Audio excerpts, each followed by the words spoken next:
You're listening to the God Life Culture Podcast, where faith and what's trending collide.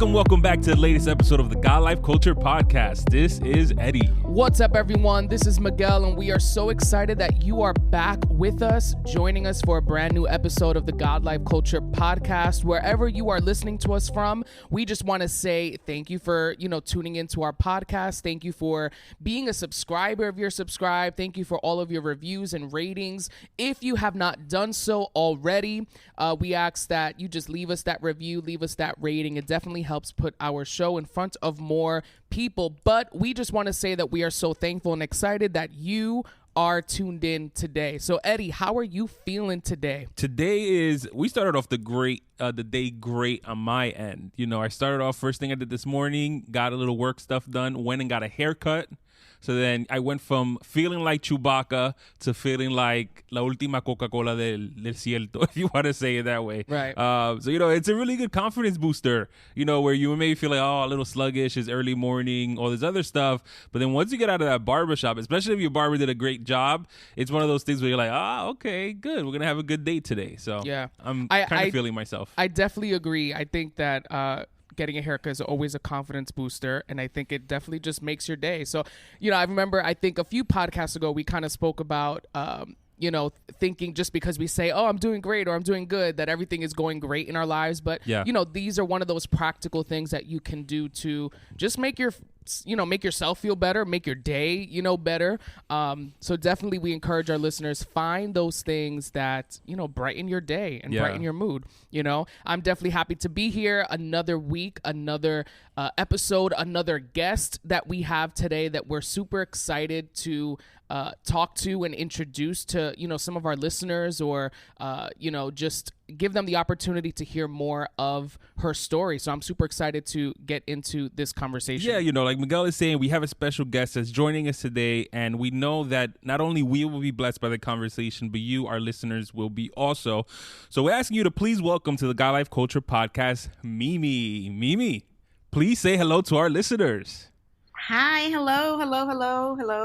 Good morning to all. One of the things that we always like to start off our podcast, especially when it's the first time that we have our guests, is asking them the question of who are they? Like, if somebody was to ask you, who's MIMY? What is your response to that? So we'll pose that question to you. Who is MIMY? Oh, gosh. You see, I feel like MIMY has evolved. Because if you would have asked me a few years ago who's MIMY, I'd probably say, oh my gosh, it's this like loud, super extra friendly girl, which, I will say I'm still very much like that, but there's been some maturity for sure. So I'm almost 31 years old, so there's been a lot of growth, that's for sure. But now, if anybody were to ask me who's MIMY, I would say MIMY, it is a wife, a friend, and a loyal servant, really. Awesome. In just a few words, because honestly, I can go on. We started off the conversation, Miguel and I was speaking about my haircut, about how it's a good confidence booster for anyone, really, especially on days where maybe you were like tired, or you just felt like you had a cloud hovering over you. What are the things that you do as a good confidence booster, or to get yourself, to lift up your spirits on like a random day? So, well, there's a lot of things that that I like to do that really do like boost up my confidence, or just, believe it or not, actually, this may not sound so surprising because I'm a girl. Maybe it'll be surprising. I don't know. But for me, now I find it very confidence booster whenever I have what is it called? Whenever I'm cleaning, honestly, it's just It's just I don't know what the feeling I get is. Just it just makes me feel really good, like really good about my day, Yeah. about just what I have planned for that day.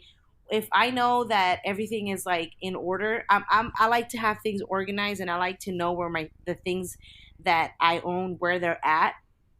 And so I have two kids, and my husband, they tend to move things around for me. So whenever I know where things are not where I place them, I tend to kind of get a little bit like, oh my gosh, a little crazy, because I need to know where everything is at. But knowing that I have, the house is clean, or just really just that good smell in the house, that just makes me feel really good. Like it may not be your typical confidence booster of like, oh, my hair is done, type of thing. Although that's just kind of like my regular. I just always have to, have my hair done if I'm going out, or even stepping out, some sort of hair done. But I think for me now, there's different things that do boost up my confidence.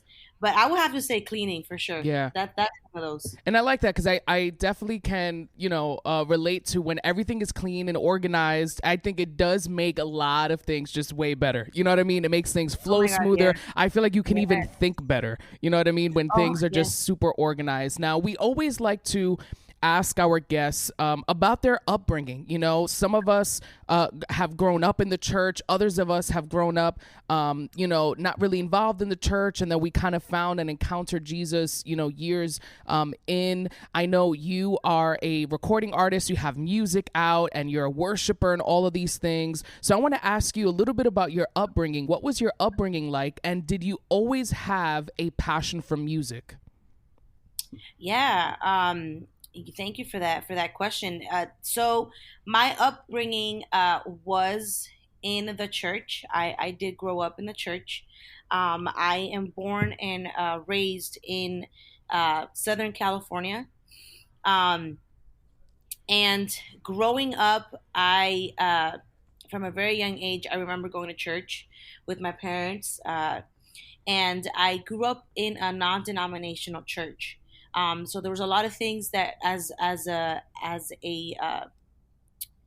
teenager, that I did not, I guess I did not experience until I was older, more as an adult, Right. which I think personally now, uh, being the age that I am, and having, the relationship that I have with God now, I've been open to a lot of things that I think, in my opinion, in the way that I was brought up in church, I missed out on a lot of things. And I don't know if that was just because of what we were being taught, or simply it was just because I would always talk. Right. And that was me when I was younger. I would get distracted very easily, and I would not pay attention. So, like I said, growing up, I did grow up in the church. It was a non-denominational church, but at a very young age, my very first time singing at church, it was a Christmas special. I was 6 years old, and I sang a Christmas song, a Christmas solo by myself, and that was just kind of like the kickoff of, okay, this is something that not only do I like the feeling, not only do I like singing, and I like how it made me feel, but I knew from that moment that I was 6 years old that this wasn't just gonna be like, oh, just a little hobby, or every now and then if they ask me, I'll do it. Sure, why not? Because I wasn't shy. That was the thing about me growing up as a young kid. I was that kid that was never shy to do things, to try new things. So that's kind of my realization was at that age. At 6 years old, I was like, okay, this isn't just gonna be every now and then type of thing. So I did join the worship team at 13 years old, and I was in the worship team for a very long time. I mean, till today, Wow. And I was really young. I was the youngest from my church at the time that was a part of the worship team. And when you're 13 years old, they and you're at a church, they typically kind of want to place you where you know, with your age, Yeah, with the yeah. age, you know, with like with the youth, for example. But I was very blessed to actually be in the main band with the church, like on Sundays, because again, like I said, because I was very what do you call it? Let's take it back a little bit because I feel like nowadays this nowadays when you talk about having a young person in the worship team, you know, a lot of them are not really used to, you know, how we older people were brought up. Like, I'm telling you, we had some strict some strict leaders. We had some like very disciplined, like you know, worship pastors that I feel like now if you try to implement these things, man, like these kids can cry. Yeah, yeah. You know what I'm saying? Yeah, I Like they're feel like, you. oh my gosh, like you know, don't talk to me like that because you know my feelings are hurt or whatever. Which honestly, that's another conversation. But you know, but it's just like, man, like the way that we grew up with these leaders. And again, I was 13 years old. I learned from a very young age, all right, you're gonna shut up. You're not gonna talk, you're gonna pay attention. If you want to be a part of this worship team, you have to be here on time, you got to be here early, and if you're not, you're just not gonna participate that Sunday.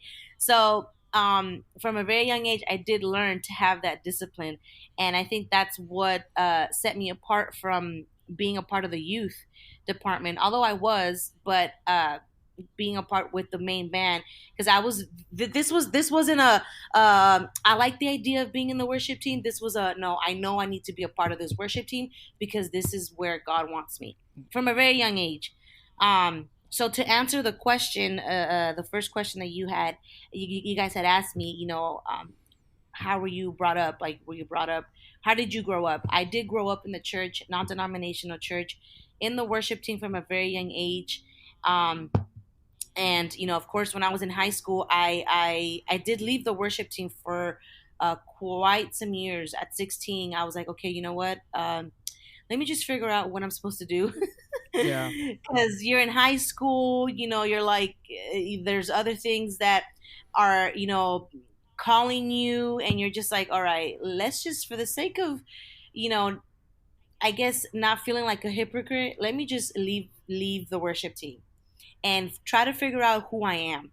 And I do want to say that when I was in high school, that was my time of rebellion, where I was trying to figure out who I was and what my calling was. Um, I never did leave the church though. That was something that I was very always afraid of. I was like, no, I'm not leaving the church. I'm not leaving God, but I just don't want to. I don't want to be a part of anything. I just want to do my own thing. Yeah. And I love something you said earlier because you talked about you know, kind of like comparing your time period growing up in church and how things were like then to now, and how it does seem like, you know, things are a little bit more loose and flexible and maybe not as strict or rigid. You know, and you brought up the idea of discipline, how, you know, you developed this discipline within you because of the way things were. And I think, you know, that's a great perspective to have because oftentimes, you know, when looking back at our past, when looking back at, you know, our upbringing in the church and different things like that, whether it's in ministry and all of those things, we can easily focus on the negative, and we can easily tend to just, you know, highlight or specify the way, you know, the church or ministry or our upbringing, you know, affected us negatively, you know, and we really do have the choice to take all of those experiences and, you know, turn it around for the better and really sit and say, well, what did, you know, that teach me? What did that time when I was in the worship team teach me? How did that mold me?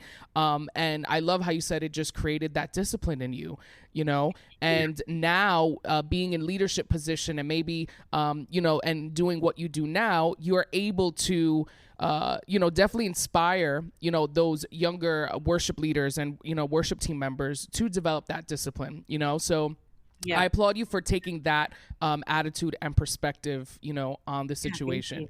And this year you actually released, and it's your latest single was back in May, you released Better Than My Own. And Yes. I looking at your social media and your Instagram, it seems like this song really means a lot to you, and I would like for you to just speak a little bit on what the song means to you and what you hope listeners feel or get after listening to the song. Yes, absolutely. So, Better Than My Own, it was a song that me and my friend Crystal wrote together. We co-wrote the song, and it was a moment where, uh, honestly, I came to her and the producer.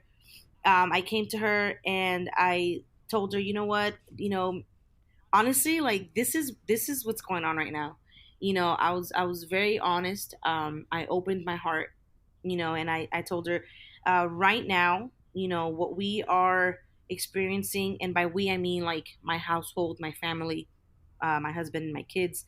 What we are going through right now, it is um we're definitely in a changing season.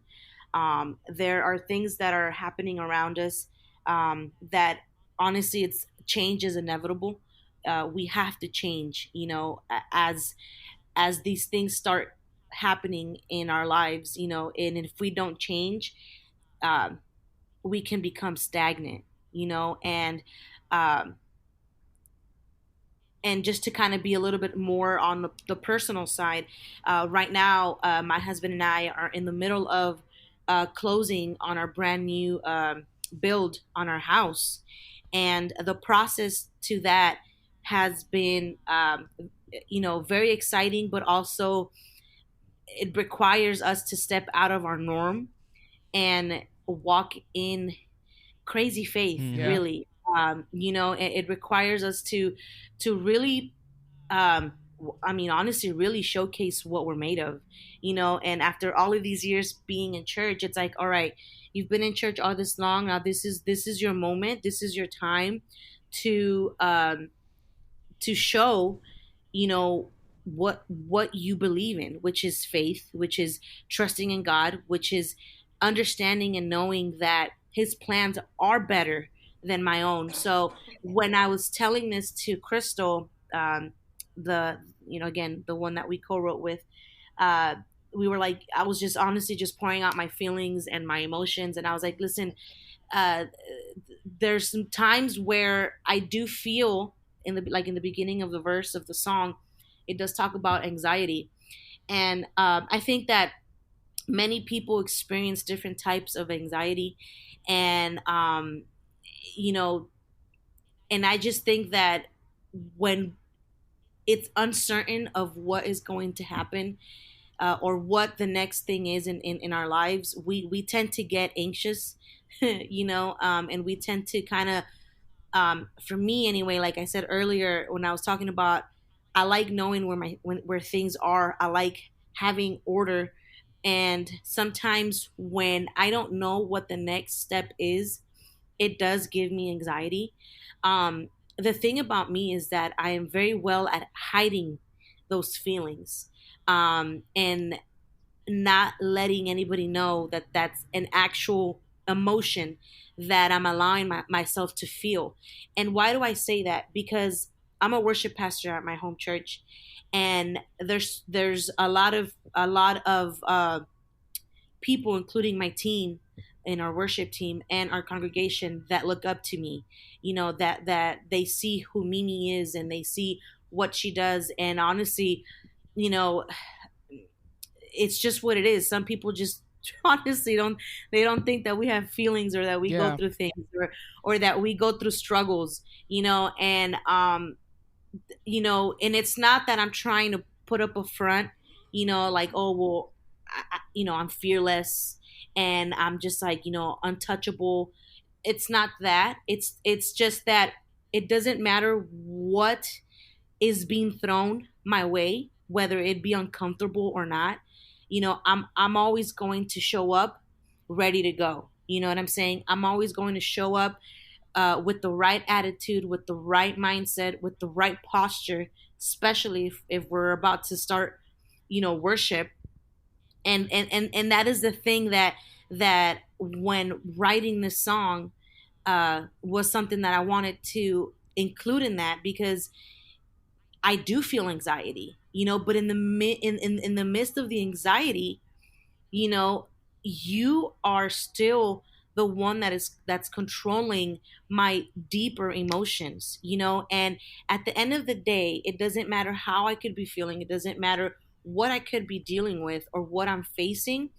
I know that I know deep in my heart that your plans are better than my own. And so that's kind of like the story, in a few words, if if those were a few words, because honestly I feel like I'm telling you, I feel like with me there's no, I can't just say one or two words. It's just always going to be like a deeper uh heartfelt type of explanation, because that's what it is to me. Yeah. It really is something that I connect to, something that if I play the song over and over again, I'm just like, wow, like the lyrics are really like, it's something that I know for sure it's not just gonna connect with me. Yeah, yeah. You know what I'm saying? And then it says, you hold my world together. I can see you, and I know that I'm gonna be all right. So it's just these things that I feel like we talk to God in our secret place, that nobody really says out loud. But then when you hear it, it's just like, oh man, that's for sure what I've felt before. Yeah. So that's what this song is to me. It is a special song. Um, and it's something that I did want to do an English song, because I don't know how long you guys have been following me or not, but previously to that, the majority of my music, if not all, is all in Spanish. Yeah, yeah, and we'll definitely get there because we do want to talk about your album that you released in 2020, Revivid. That was in Spanish as well. And I Yeah. think that it's funny because you started talking about mentioning some of the lyrics in the song, and I one of the lyrics that really stood out to me and better than my own was when you said, "You hold my world together. I can be still and take you by your word." And Mhm. you spoke a little bit about it, especially now in this season that you're in. But I wanted to ask you, what does it mean for you to take God at his word? So what does it mean to take God at His word? Well, to take the word is very clear on instructions and following, uh, word for word, what, and it may seem simple, honestly, when we're reading it. Some of the, these Bible verses, uh, uh, you read it and you're just like, like for example, a verse that talks about, seek me and you will find me. It's like, all right, well, I'm seeking you, but where are you? You know what I'm saying? A lot of these verses, they seem like they're so simple, but yet there is such a deeper connection behind it. And so whenever you said what was the line that you said? I said, "You hold my world together. I can be still and take you by your word." Yes. So that specific line right there is just what I was talking about earlier. I know that, to me, and anyway, when I know that God is holding my world, uh, it's just one of those. It's one of those feelings to me anyway, that I don't even know how to explain it, because it's something that I know in my heart, that even though, like I said earlier, I feel that, man, I really don't know what's gonna happen, and I'm a little scared, and I'm a little overwhelmed, or I have this anxiety feeling. I do know in my heart that He does hold me together. You know what I'm saying? I could be still. Um, I can be still and take you by your word. So, like I said, His word His word is very true, and there are things that do require us to go deeper, to understand what is the bigger purpose, or the bigger revelation that He's trying to speak to us about. And so when we wrote that part, on this song, "You hold my world together, and I can be still, take you by your word." That's what that exactly means, and to me, that's what that means. That's my own, I guess, interpretation of that. In knowing that, okay, your word, this is what your word says, and your word is truth, your word is life, your word says speak, you know what I'm saying, speak these words, and they will bring life into you. So when I sing that, and when I even read that out loud, it's like, wow, like, you do hold my world together. Everything that I have, everything that you've given me, everything that you've allowed me to accomplish till this point is because you are holding me together. Therefore, because I know that you're holding me together, I know that I could be still, and I could take you by your word, again, because your word is truth. You know what I'm saying? Yeah. One of the things that you're speaking, that you spoke about also a little bit before, had to do with the idea of, as a worshiper or as a leader, especially one who is mature, there comes times, not in age, but you know what I mean. No, no, yes, yes, yes, I There know. comes moments, like you said, where even though, you maybe have been having a hard day, or you were having anxiety and all this stuff or whatever, when it's time for you to go, when it's time for you to minister, when it's time for you to lead worship, when it's time for you to counsel or whatever, because of that maturity, you're able to turn it on. You're able to be in the moment. You're able to, do what you have to do. But we also know that we are also human. So there may come times where a situation may happen, or the anxiety has just been piling on, or, whatever the circumstance may be, or the season in which you may have found yourself in life. Did you ever encounter a moment where you were just didn't want to do any music anymore? Oh yes, absolutely. It was actually right before the very, very, very first single that I did put out, which was called "Puedes Oír." Um, it was before that, right before that. My husband and I were in our first year. Well, actually, the story behind that song is also very interesting. But before that song came out, and that song came out in 2017. 2 years prior to that, uh, I was in a moment in my life where, uh, again, by this time, I've already known uh, that I wanted to pursue music. I wanted to pursue music in a different way than what I had been doing already. Like leading worship at church. I wanted to do more than that. I wanted to be able to um, record and make music, and just have people that did not know me personally just hear my heart, hear my story, hear my songs, and worship, or just connect, and have different encounters with God personally, and however that would be. So, um, and again, I say 2 years from 2017, because I want to even say maybe even longer than that. There had been just many, many times where I just uh, had come to the conclusion of, you know what, I just don't think this is going to happen for me. And why do I say that? Because um, making music is not cheap. Making an album, or making a single, wanting to do it right, with the right production, with the right mix, and all of that, and it does require a lot of work. Not only that, but it requires finances. It requires you knowing, well, who do I go to? Like, this is my first time ever doing this. Like, how do I know that I'm going to the right person? And think about that, and adding, well, you know what, like, all of this, like, negativity of, like, well, maybe it's just not going to happen. Like, maybe I'm just too afraid to even take that first step of, like, all right, let's just do it, and not think about how much it's going to cost. And it was like that for a very long time. And um, after so much time had passed by, you know, a new thing would come. It's like, okay, well, now this is taking all of my attention, and so I can't really focus on wanting to do this music. And so it was just one thing after another. And so one day I was literally by myself, I was not at this time. I was not married. I wasn't married yet. I was in my room, and I just started sobbing. I started crying my heart out, and it was just one of those cries that brought peace to my heart, because I remember telling God, and I said, "Listen, God, you know where I stand in my relationship with you.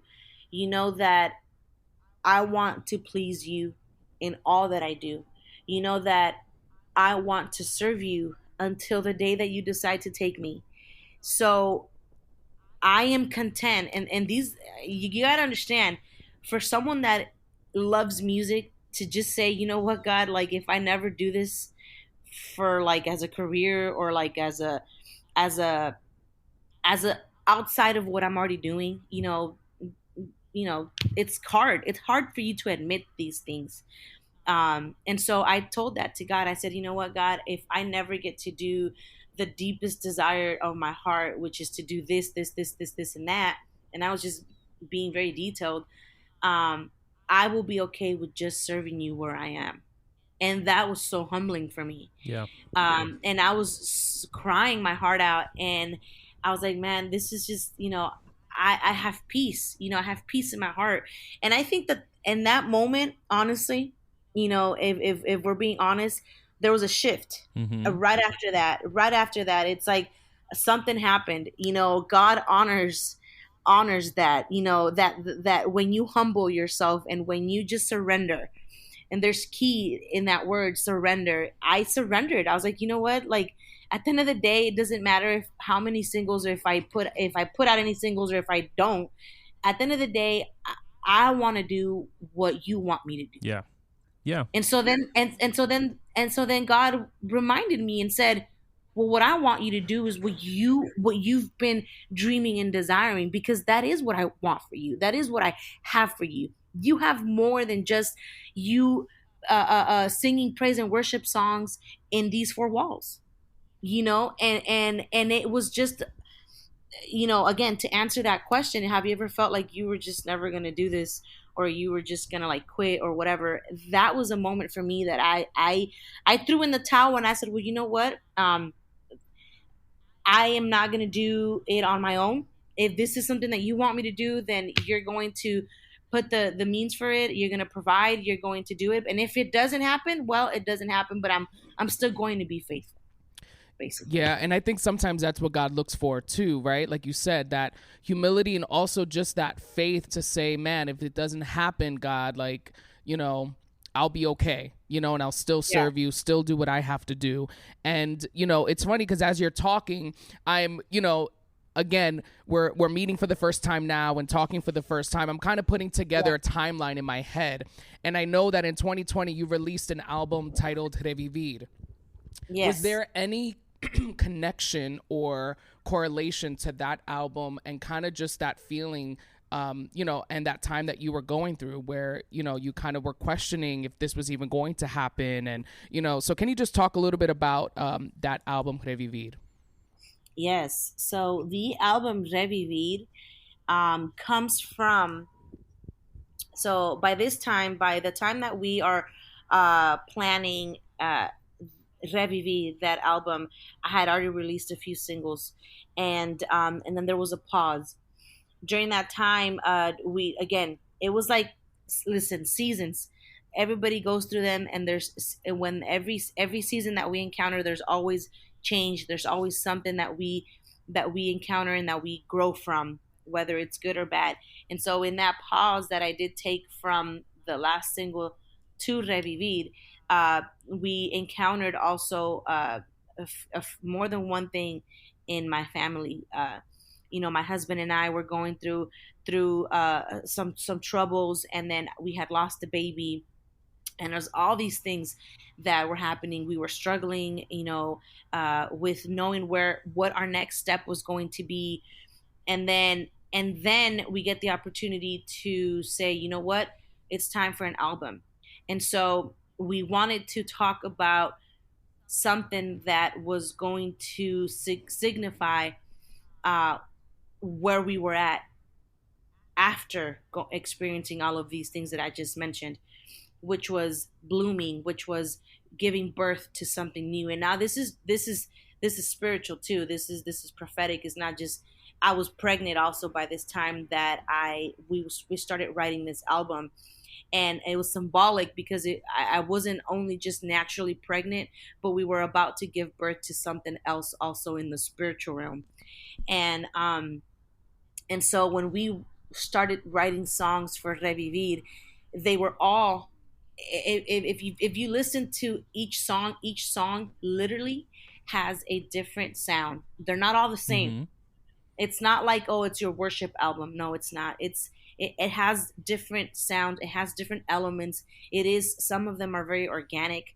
But if you listen to the lyrics, every lyric to each of the songs that are in this album, um, are a reflection of what the healing process was during during this season in my husband and I's lives, and personally as well. We were going through this moment of shift of like, okay, well, now we just went through hell. If I could say it this way, Mm-hmm. we just went through hell, and now we're going through this process of like, okay, we're healing, and now we're about to experience a new birth. And this was the birth of my daughter, who is now 2 years old. um and we're going into a season of, wow, okay, we're birthing in the promise. We're walking in the promise of God that He has for you and I, my husband and I. Yeah. The promise that I've given you already, that has delayed for that may have been delayed for X or and Y reason, but now it's the time. So Revivir is actually a very personal and a very deep to my heart album, and I'm very proud of it because we were able to capture a lot of the different sounds that I love, as an individual, just someone that just loves music in general and sounds. But also, we were able to experiment with different elements in music that still allowed us to be honest with our lyrics, Yeah. and kind of like in your face with the lyrics, and even like in the way that we recorded the vocals, they were very intimate. In some of the songs, they were in your face, and it was purposeful that way. I wanted it that way because I wanted it to sound like, okay, it's coming from the depths of my heart, like this is my healing Mm-hmm. process. And so, although the album is called Revivir and the story of it is like blooming, when we released it, it was like that was like therapeutic for me because it's like, wow, like I'm free. It was like I really do feel that I've blossomed from this Yeah. from this whole entire process of start to end on this album. So Revivir is definitely one of those albums that it's forever going to be special in my heart. Yeah. And it's my first album ever. Like, I had never released no album of that length, a full length album. It does have eight songs, and then there's only one cover, which is Nothing Else. That one is not an original, but all of the other songs are originals. Yeah, and when it comes to ministry and having a family, I think that there definitely is a skill to developing a healthy balance, right? Where it's not all about just one thing and then the other lacks, and then it's you jump from that to the other thing and then this one is lacking, right? There's I guess that period of time where you're trying to figure things out and you're trying to create that balance, especially when new seasons happen, right? When you start a family, when you get married, when you have children, and then when you're involved in ministry, a new position at your church or job. So can you talk a little bit about finding that balance? Has it been easy for you? Do you find yourself like in a good place? And do you have any tips, I guess, for people who are struggling with finding that balance between family, ministry, career, and all these things? Yeah. Well, first, let me just start saying that um, anybody that is going through or is dealing with, being a wife, a husband, doing ministry, having kids, working a full time job, all while still, doing music and trying to, do that full time and all of that. Let me just say, kudos to you for not giving up. Don't give up. It is not an easy job. It's not an easy thing to do. I will say that, because I think we have to acknowledge that. It's like sometimes we can, and now I'm speaking to myself. Sometimes I could be a little too hard on myself in wanting to be perfect in all of these areas, and I forget that it is okay to feel overwhelmed. Mm-hmm. It is okay to feel like, man, I really don't have it all together. And I do have a lot of people, many people have asked me, man, how do you do it? Like, how are you so able to get here on time to church? Like, you have two kids, and like you have all of, and I'm pregnant right now, currently. Congrats. Thank you. uh how do you do it? Like, you're pregnant, and like, you guys are here like all the time, and then you're working, and all of these things. And I'm just like, honestly, when they ask me that, I do kind of like pause for a little bit, because I'm just like, I even ask myself, man, like, how is it that I still am able to do all of these things? And one of the things that I could say honestly, speaking honestly, is it's really time management. Finding the time to do the things that you need to do already. Being a parent is a 24/7 job. And I say job because it's just, it just never stops. It's not like you can clock out. It's not like you can be, or say, okay, well, you know what? Right now, I'm gonna take my lunch, so I'll see you back later. Bye. It doesn't work that way. It is a job, because your kids need you. You know what I'm saying? Like, I have a 2 year old. I have a 6 year old, almost 7, that they require my attention. And sometimes when we come from work, we're exhausted. Yeah. We're exhausted, and we feel tired, and we want to do is just relax. But that doesn't not happen the majority of the time. You know what I'm saying? It's like the clock is still running. The time is still running. And so, to me, one of the things that does help me is honestly getting into my alone time with my thoughts, with God, really. And what does help me to kind of relax myself, and get my mind in the right headspace is really, again, this may sound silly, but cleaning and organizing really does put me in this really uh relaxed state of mind. Like, it really does relax me, and that does help me, honestly. Like, it does help me. It helps me knowing that I have my husband's support. On Again, kudos to mothers or fathers out there that are single, and that are doing this without a partner, because it is hard. I'm not going to take that away. It's hard. It's hard work, but it is not an impossible job. It's not an impossible duty. It's definitely doable. It's a lot of communication. Honestly, it's a lot of communication. A lot of, let's work together. Let's come on. Let's wake up early. A lot of discipline. One of the things I will say is, we are raising our kids to understand that Sundays is God. Sundays is it's God's day. And what does that mean? If that means that we have to go to sleep earlier on Saturday so that you can wake up earlier on Sunday, then we're gonna do that. Like, we wanna instill in them and teach them the importance of honoring God on Sundays. You know what I mean? And Yes. and I mean, midday service is as important, but on Sundays, um, it's just one of those things that, okay, you know what? We got to wake up early. We got to get ready on time. We got to do these things, and I think that's how we make it work for us. Mm-hmm. Anyway, it works for us. It works for us to have a schedule, It works for us to say, okay, this is what we're going to do. It works for us to have our clothes picked out early, the night before. It works. Those things work for us. Yeah. It may not work for everyone, but that is just how we do it. That's how I am able to, balance my personal life with church, with ministry, with doing, my music, with being a wife, with being a mom, and having a full-time job. I still work right now. I'm currently still working.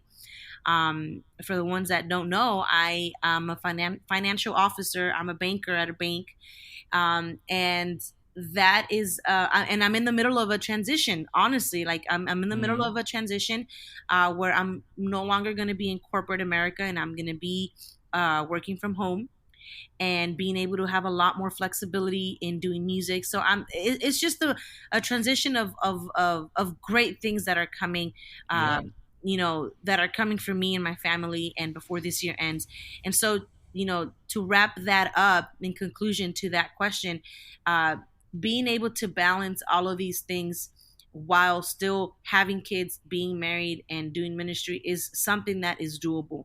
I do want to say that it is doable. It's not an impossible task, and it's okay to feel overwhelmed. It's okay to feel tired and to feel stressed, and if sometimes you need to go and scream outside, go ahead. Hey, if that's gonna help you come back inside, and all right, let's go. Just keep going. Listen, go do it. And do it. Yeah. I think a lot of times when questions like this are asked, or even like somebody comes to you for advice, like, "Mimi, how do you do it?" Sometimes they're wishing for like this magical answer, that is going to like solve everything. But in reality, there isn't. But there are practical things that can be done. Like you said, take your clothes out the night before, communicate. If you're a family person, you have a husband, you have kids or whatever, make sure everyone is on the same page. Make sure everyone understands what's going to happen the next day. So don't be going to sleep late if we know we got to wake up early. Exactly. So those are things that we can do. There may not be this magic answer that we can provide to people in reference to how do you balance, being a person that has multiple responsibilities. The reality of it is time management, put things into practice that'll help you for your next day, set yourself up for success is really, the answer that we can give to other people. But Mimi, we've reached the end of the podcast, and before we go ahead and close out, we definitely want to give you an opportunity to share your socials with everyone. So where can our listeners find you on social media? Yes, of course. Well, first off, I do want to say thank you for inviting me to the podcast. I've had a great time.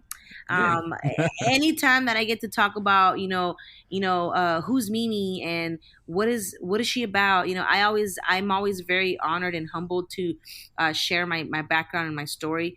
And it just keeps me grounded. So thank you so much for inviting me and letting me be a part of today's podcast. And you can find me, my music anyway, on Apple Music, Spotify, YouTube. If you go on Spotify and Apple Music, I am under MIMY, and that is all capitals, MIMY, MIMY. If you go to my YouTube channel and want to check out some of the videos from the album Revivir, and even the current single Better Than My Own, you can find me on YouTube again as MIMY, MIMY, and then music after that. You can find me Facebook. I have a Facebook page as well, MIMY Music. So either MIMY or MIMY Music. That's how you can find me. Twitter, the same way. Awesome. So definitely, listeners, go out and stream her music, support, follow, check out her latest single, Better Than My Own, which also has a video that's very cool. So be sure to check that out, and her Spanish album, Revivir, as well. So Mimi, thank you so much for being on with us today. And we know that, our listeners are definitely blessed by our conversation. So thank you. Yes. Thank you so much, you guys. Thank you. Awesome. And be sure, like I said, to follow her, follow us at God Life Culture Podcast on Instagram and Facebook. Subscribe, review, leave that rating, and definitely we will be back with a brand new episode. Yeah, so thank you, Mimi, once again for joining us. Thank you to our listeners for joining us for our latest episode of the God Life Culture Podcast. That's God Life Culture. Until next time. See ya. Bye.